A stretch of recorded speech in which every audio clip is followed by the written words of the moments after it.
Wadayaal waxaan idin wadaagi doonaa wararkii ugu dambeeyay xog xasaasi ah oo magaalada Muqdisho naga soo gaaray ayaa wuxuu sheegayaa in Mrs Wall dagaalkii ay bilowday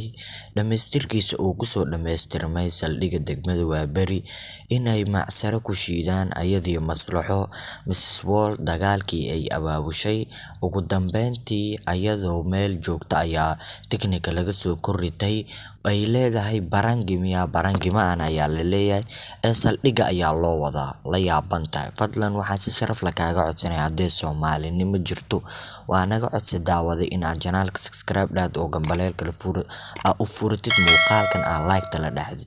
Mrs Wall ayadoo meel maqaayad iska baashaalaysa ayaa tiknika laga kor keenay maadaama uu Farxaan Qaroole soo armay in la xiro ayada xabsigana loo dhex taxaabo maadaama Catoosh Yare asigoo meeshiisa xaruntii shaqo weerar dagaal ah ku qaaday sidaas darteed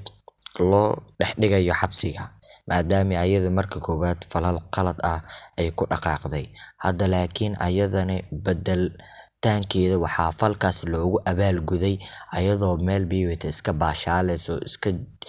iska jaamjaamayso galabtii iska qaadanayso ku hayso maxaa askartaan barangi may wadaan barangi ma aanay soo soconaa ayaa lagu hayaa qof yeeman raacay mise waa ku jiidina wallahi mani raacay ayaa ku haysaa waan ku jiidina ayay dhaheen maadaama ay ku weliga allaha Soomaalidu waxay tiraahdaa maamaayo god ha qodin haddaad qodidna ha dheereen ku dhici doontida lama og. Qoftan godkii ay qoday way dheereysatay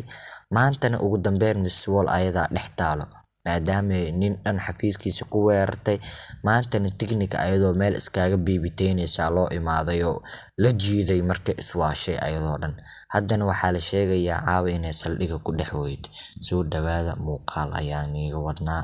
ayadoo saldhigga dhex hooyatay ayaa loola wadaagi doonaa. Soo dhawaada asxaabay fadlan muuqaalka like saar maadaama ayada barangi u haysta laakiin barangi ma ahan arinta waa arin dhab ah oo la hubo arintan waa arin saxsan ayadoo biibad ku caweynayso live iskaga jirto ayaa laga soo kordhacay naxdin barangi miya camera intee ku qarsan tahay ku haysa camera wax la ma jiro ayaa lagu hayaa ee qof yaheena dabaka arintii xadgudubka ah sameysay maadaama nin dhan xafiiskiisa ku weerartay shirkad dhan warbaahin nin dhan oo fadhiyo xafiiskiisa sababta ugu tagta ayaa lagu waasaa dhanka maslaxan loogu haasta ayaa waxay tahay lagu xiray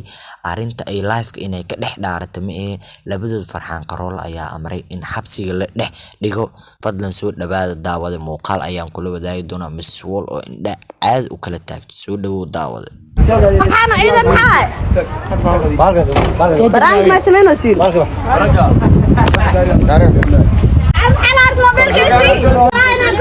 والله انا كورينا لايف اكو جرا علي بدنا